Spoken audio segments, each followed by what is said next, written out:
सोचो अगर एक कंपनी बिना सोचे समझे कोई भी प्रोडक्ट बना दे, बिना प्लान के कहीं भी पैसा इन्वेस्ट कर दे, बिना प्लान के एम्प्लॉयज हायर कर ले, तो क्या वो कंपनी सरवाइव करेगी? सिंपल सा आंसर है नहीं, क्योंकि बिना प्लानिंग के लिए गए डिसीजंस अंदाजे के बेसिस पे होते हैं, ना कि सोच समझ के। और आज के इस वीडियो में हम बिजनेस स्टडीज के चैप्टर नंबर 4 में यही समझेंगे कि प्लानिंग आखिर होती क्या है। और इस चैप्टर में हम टोटल 6 चीजें कवर करेंगे। सबसे पहले हम ये जानेंगे कि आखिरकार प्लानिंग का मतलब क्या होता है, यानी मीनिंग ऑफ प्लानिंग। उसके बाद प्लानिंग क्यों ज़रूरी होती है, यानी इम्पोर्टेंस ऑफ प्लानिंग। फिर प्लानिंग के फीचर्स को समझेंगे। उसके बाद प्लानिंग के लिमिटेशंस, क्योंकि प्लानिंग यूजफुल तो होती है पर परफेक्ट नहीं होती। फिर हम देखेंगे प्लानिंग के प्रोसेस, यानी प्लानिंग स्टेप बाय स्टेप कैसे होती है। और एंड में हम देखेंगे टाइप्स ऑफ प्लान। तो चलो बिना टाइम वेस्ट किए हम इस वीडियो को शुरू करते हैं। सबसे पहले हम प्लानिंग का मतलब समझ लेते हैं। तो प्लानिंग का मतलब होता है फ्यूचर के लिए पहले से सोचना और डिसाइड करना। इसमें हम सिंपल तरीके से ये डिसाइड करते हैं कि हमें क्या करना है, कैसे करना है, कब करना है, कौन करेगा और कौन कौन से रिसोर्सेज यूज करने हैं। प्लानिंग हमेशा काम करने से पहले की जाती है ताकि बाद में कंफ्यूजन ना हो। ये एक थिंकिंग प्रोसेस है जिसमें गोल सेट किए जाते हैं और उन गोल्स को अचीव करने के बेस्ट और इजीएस्ट वे चूज किए जाते हैं। जैसे एक स्टूडेंट एग्जाम में पहले अपना टाइम टेबल बनाता है, सब्जेक्ट डिसाइड करता है और डेली पढ़ाई करने का टाइम फिक्स करता है। इसी तरह बिजनेस में भी प्लानिंग की जाती है जिससे बिजनेस को क्लियर डायरेक्शन मिले।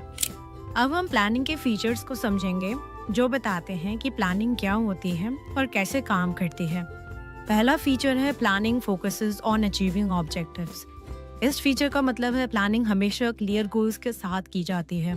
प्लानिंग तभी मीनिंगफुल होती है जब पहले से ये डिसाइड हो कि ऑर्गेनाइजेशन या बिजनेस क्या अचीव करना चाहता है। प्लानिंग के थ्रू ऑब्जेक्टिव्स को क्लियरली डिफाइन किया जाता है और फिर उन ऑब्जेक्टिव्स को अचीव करने के लिए एक्टिविटीज डिसाइड की जाती हैं। अगर ऑब्जेक्टिव क्लियर नहीं होंगे तो प्लानिंग का कोई फायदा नहीं होगा, क्योंकि बिना प्लानिंग के किए गए काम डायरेक्शन लेस होते हैं।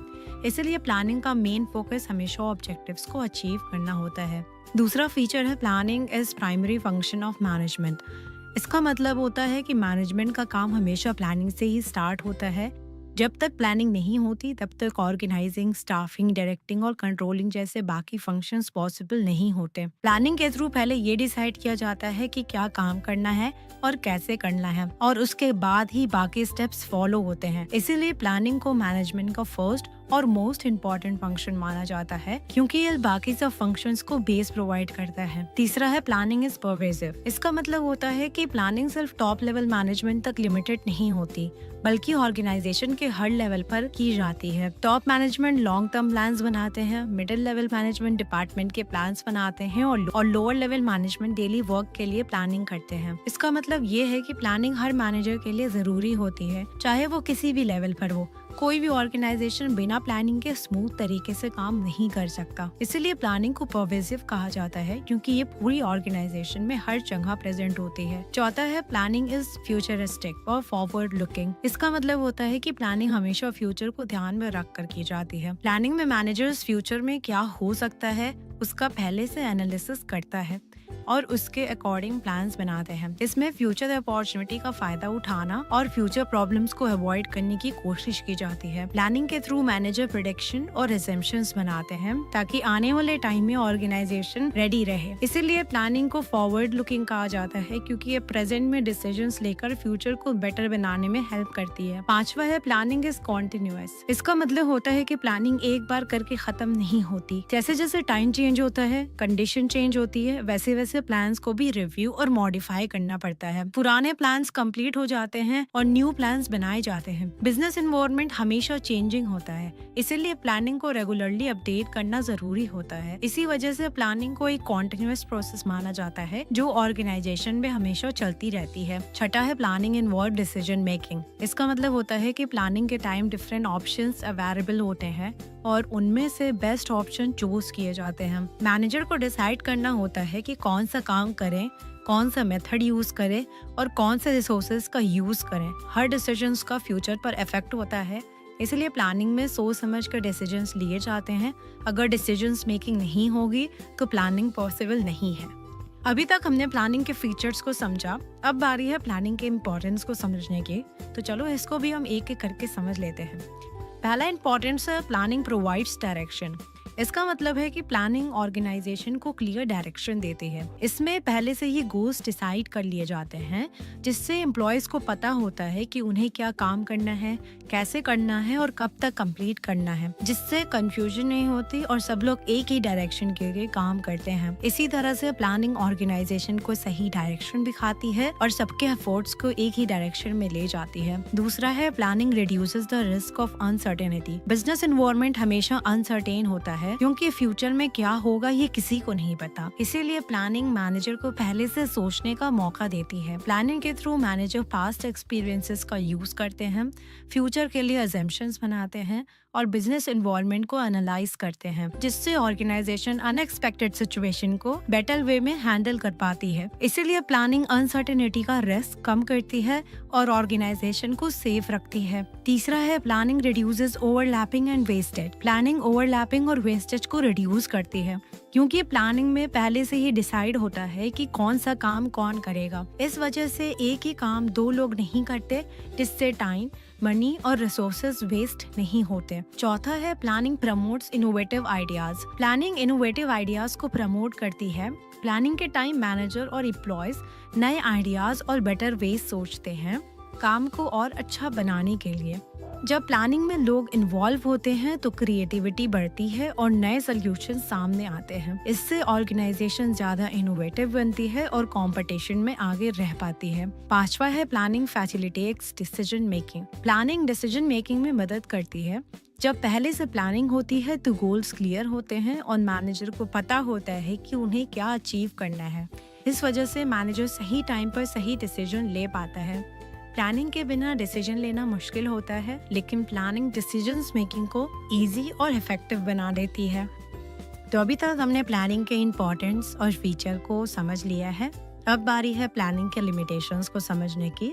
तो चलो इसको भी हम एक एक करके समझ लेते हैं। पहला है प्लानिंग लीड्स टू रिजिडिटी। इसका मतलब है कि जब हम प्लानिंग करते हैं तो हम पहले ही डिसाइड कर लेते हैं कि काम कैसे करना है और कौन सा स्टेप कब फॉलो करना है। लेकिन कभी कभी प्रॉब्लम तब होती है जब हम एक ही प्लान को पकड़ के रखते हैं और उसमें चेंजेस नहीं करते। जैसे अगर बीच में सिचुएशन चेंज हो जाए या कोई नई प्रॉब्लम आ जाए या कोई बेटर आइडिया मिल जाए, फिर भी हम प्लान को चेंज नहीं करते। हम सोचते हैं कि जो प्लान पहले बनाया था वही सही है, और इस वजह से हम फ्लेक्सिबल नहीं रह पाते और नए तरीके ट्राई नहीं कर पाते। इसीलिए प्लानिंग को लीड्स टू रिजिडिटी कहा जाता है। दूसरा है planning may not work in a dynamic environment. मतलब कि बिजनेस एनवायरनमेंट बहुत डायनामिक होता है, जहाँ इकोनॉमिक पॉलिसीज, कंपटीशन, टेक्नोलॉजी और कस्टमर नीड्स कंटिन्यूअसली चेंज होती रहती है। ऐसे एनवायरनमेंट में फ्यूचर को एक्यूरेटली प्रेडिक्ट करना मुश्किल होता है। इस वजह से प्लानिंग कभी कभी फेल हो जाती है और इसीलिए प्लानिंग डायनेमिक एनवायरनमेंट में काम नहीं करती। तीसरा है प्लानिंग रिड्यूसेस क्रिएटिविटी। मतलब कि प्लानिंग ज्यादातर टॉप मैनेजमेंट करती है और बाकी एम्प्लॉयज को सिर्फ उस प्लान को फॉलो करना होता है, जिससे उन्हें अपने आइडियाज देने या कुछ नया सोचने का चांस नहीं मिलता। इस वजह से एम्प्लॉयज ब्लाइंड फॉलोअर्स बन जाते हैं और धीरे धीरे उनकी क्रिएटिविटी और इनिशिएटिव कम हो जाती है। इसलिए कहा जाता है कि प्लानिंग क्रिएटिविटी को रिड्यूस करती है। चौथा है प्लानिंग इन्वॉल्व्स ह्यूज कॉस्ट। इसका मतलब है कि प्लानिंग करने के लिए ऑर्गेनाइजेशन को काफी पैसा खर्च करना पड़ता है, जैसे डेटा कलेक्ट करना, मीटिंग्स करना और एक्सपर्ट्स की फीस देना। इन सब में कॉस्ट लगती है। इसके अलावा प्लानिंग में ज्यादा टाइम भी लगता है, जो भी एक कॉस्ट होता है। और कभी कभी प्लानिंग पर लगने वाला खर्च उसके फायदे से ज्यादा हो जाता है, इसीलिए प्लानिंग को कॉस्टली माना जाता है। पांचवा है planning is a time consuming process. Planning में टाइम कंज्यूम इसीलिए होता है क्योंकि प्लानिंग में पहले से सोचना, इंफॉर्मेशन कलेक्ट करना और सब ऑप्शंस को कंपेयर करना पड़ता है। इस पूरे प्रोसेस में काफी टाइम लग जाता है और कभी कभी डिसीजंस लेने में इतना डिले हो जाता है कि अपॉर्चुनिटी ही हाथ से निकल जाती है। इसलिए प्लानिंग को टाइम कंज्यूमिंग माना जाता है। अब जब हमने प्लानिंग के लिमिटेशंस को समझ लिया है, तो अब बारी है प्लानिंग के प्रोसेस को समझने की। तो चलो हम प्लानिंग के प्रोसेस को भी एक एक करके समझ लेते हैं। सबसे पहला स्टेप है setting up of the objectives. इस स्टेप में हम ये डिसाइड करते हैं कि हमें क्या अचीव करना है, जिसे हम ऑब्जेक्टिव्स या गोल्स कहते हैं। जैसे कंपनी का गोल हो सकता है सेल्स बढ़ाना या प्रॉफिट इंक्रीज करना। और जब गोल क्लियर हो जाते हैं तब काम करना इजी हो जाता है। और ये ऑब्जेक्टिव्स पूरे ऑर्गेनाइजेशन के लिए या किसी एक डिपार्टमेंट के लिए भी हो सकता है। इसीलिए प्लानिंग का फर्स्ट स्टेप ऑब्जेक्टिव्स को सेट करना होता है। दूसरा स्टेप है डेवलपिंग प्रेमिसेस। अब हमने जब गोल सेट कर लिया है तो नेक्स्ट स्टेप है फ्यूचर के बारे में अंदाजा लगाना, मतलब सोचना कि आने वाले टाइम में क्या हो सकता है, जैसे प्रोडक्ट की डिमांड बढ़ेगी या घटेगी, प्राइस चेंज होगी या सेम रहेगी, गवर्नमेंट रूल्स बदलेगी या नहीं। ये जो अजम्पशंस हैं वही हमारे प्लान्स का बेस बनेंगे। इसीलिए इस स्टेप को हम डेवलपिंग प्रेमिसेस कहते हैं। तीसरा स्टेप है listing the various alternatives for achieving the objectives. अब हम गोल डिसाइड कर चुके हैं और फ्यूचर के बारे में भी अंदाजा लगा चुके हैं, तो नेक्स्ट स्टेप है अलग अलग तरीके सोचना कि काम कैसे करना है। मतलब हर प्रॉब्लम के लिए हम ऑप्शंस निकालते हैं, जैसे सेल्स बढ़ाने के लिए एडवर्टाइजमेंट करें, डिस्काउंट दें या न्यू प्रोडक्ट्स लॉन्च करें। ज़्यादा ऑप्शन सोचने से हमारे पास चॉइसेस बढ़ जाती हैं और हम बेस्ट तरीके सेलेक्ट कर सकते हैं। चौथा स्टेप है इवैल्यूएशन ऑफ अल्टरनेटिव्स। अब जब हमने अलग अलग ऑप्शन सोच लिए हैं तो नेक्स्ट स्टेप है हर ऑप्शंस को चेक करना कि कौन सा बेस्ट है। मतलब हम देखते हैं कि कौन सा इजी है, कौन सा सेफ है, कौन सा ज़्यादा प्रॉफिट देगा और कौन सा लॉस या प्रॉब्लम क्रिएट कर सकता है। इस स्टेप में हम कंपेयर करते हैं और डिसाइड करते हैं कि कौन सा ऑप्शन हमारे लिए सबसे सूटेबल है। इसलिए इस स्टेप को हम इवैल्यूएशन ऑफ अल्टरनेटिव्स कहते हैं। पांचवा स्टेप है सेलेक्टिंग द बेस्ट अल्टरनेटिव। अब जब हमने ऑप्शंस इवैल्यूएट कर लिए तो नेक्स्ट स्टेप है सबसे बेस्ट ऑप्शन चूज करना। मतलब जो तरीका सबसे सेफ, इजी और प्रॉफिटेबल लगे उसे इस स्टेप में हम सेलेक्ट करते हैं। कभी कभी हम 2 या 2 से ज्यादा ऑप्शंस को मिक्स करके भी बेस्ट प्लान बना सकते हैं। छठा स्टेप है इम्प्लीमेंटिंग द प्लान। इम्प्लीमेंटिंग का मतलब होता है कि जो प्लान हमने पेपर या दिमाग में बनाया था अब उसे एक्चुअली में काम में लाना। इस स्टेज पर सोचना कम और करना ज्यादा होता है। जो काम डिसाइड किए गए थे उन्हें लोगों में डिवाइड किया जाता है, रिसोर्सेज यूज किए जाते हैं और काम स्टार्ट होता है। अगर प्लान सिर्फ बना रहे और उस प्लान पर एक्शन ना हो तो प्लानिंग का कोई फायदा नहीं होता। इसलिए इम्प्लीमेंटिंग में प्लान को प्रैक्टिकल फॉर्म दिया जाता है ताकि गोल्स अचीव हो सके। सातवां है फॉलो अप। मतलब चेक करते रहना कि सब प्लान के हिसाब से हो रहा है या नहीं। अगर कोई प्रॉब्लम आ रही हो तो तुरंत उसको ठीक करना। जैसे अगर काम स्लो चल रहा है या रिसोर्सेज कम पड़ रहे हैं तो प्लान को चेंज करना। तो अभी तक हमने प्लानिंग के प्रोसेस को समझ लिया है। अब हम बढ़ते हैं अपने नेक्स्ट टॉपिक की तरफ जिसका नाम है टाइप्स ऑफ प्लान। तो देखो, प्लान 2 टाइप्स के होते हैं। पहला सिंगल यूज प्लान और दूसरा standing plan. Single use plan वो प्लान होते हैं जो सिर्फ एक बार यूज किए जाते हैं। ये प्लान किसी एक स्पेसिफिक प्रोजेक्ट या इवेंट के लिए बनाया जाता है जो रिपीट नहीं होता। जब काम कंप्लीट हो जाता है तो इस प्लान की इम्पोर्टेंस भी खत्म हो जाती है। फॉर एग्जाम्पल एडवर्टाइजिंग कैंपेन का प्लान या एनुअल फंक्शन का प्लान, ये सब सिंगल यूज प्लान होता है। इसमें आते हैं प्रोग्राम और बजट। प्रोग्राम का मतलब होता है एक डिटेल प्लान जो किसी एक स्पेसिफिक प्रोजेक्ट के लिए बनाया जाता है। इसमें प्रोजेक्ट से रिलेटेड सारी इंफॉर्मेशन होती है, जैसे objectives, policies, procedures, rules, task और रिक्वायर्ड रिसोर्सेज। प्रोग्राम बताता है कि कौन सा काम क्या करेगा, काम का ऑर्डर क्या होगा और काम कैसे कंप्लीट होगा। प्रोग्राम सिर्फ एक बार यूज होता है और जब प्रोजेक्ट कंप्लीट हो जाता है तो इसकी इम्पोर्टेंस खत्म हो जाती है। इसीलिए प्रोग्राम को सिंगल यूज प्लान कहा जाता है। अब बजट क्या होता है? तो बजट का मतलब होता है फ्यूचर के लिए बनाया गया एक न्यूमेरिकल प्लान। इसमें एक्सपेक्टेड इनकम और एक्सपेक्टेड एक्सपेंस नंबर्स के फॉर्म में लिखे जाते हैं। बजट बताता है कि कितना पैसा खर्च करना है और कितना पैसा आने की उम्मीद है। बजट ऑर्गेनाइजेशन को एक्स्ट्रा और अननेसेसरी खर्च से बचाता है और पैसों का सही यूज करने में मदद करता है। दूसरा है स्टैंडिंग प्लान। स्टैंडिंग प्लान वो प्लान होते हैं जो बार बार यूज होते हैं। ये प्लान उन सिचुएशन के लिए होते हैं जो ऑर्गेनाइजेशन में रेगुलरली होती रहती है। ये प्लान एक बार बनाए जाते हैं और सालों तक यूज किए जाते हैं, बीच बीच में थोड़ा चेंजेस के साथ। इस वजह से इन्हें रिपीटेड यूज प्लान भी कहा जाता है। इसमें आते हैं ऑब्जेक्टिव्स। ऑब्जेक्टिव का मतलब होता है ऑर्गेनाइजेशन के गोल्स या एम्स। ये बताते हैं कि ऑर्गेनाइजेशन फ्यूचर में क्या अचीव करना चाहती है। ऑब्जेक्टिव प्लानिंग प्रोसेस का सबसे पहला स्टेप होता है, जैसा कि हमने अभी प्लानिंग प्रोसेस में पढ़ा था। दूसरा है स्ट्रैटेजी। स्ट्रैटेजी वो प्लान होता है जो बताता है कि ऑब्जेक्टिव्स को कैसे अचीव किया जाएगा।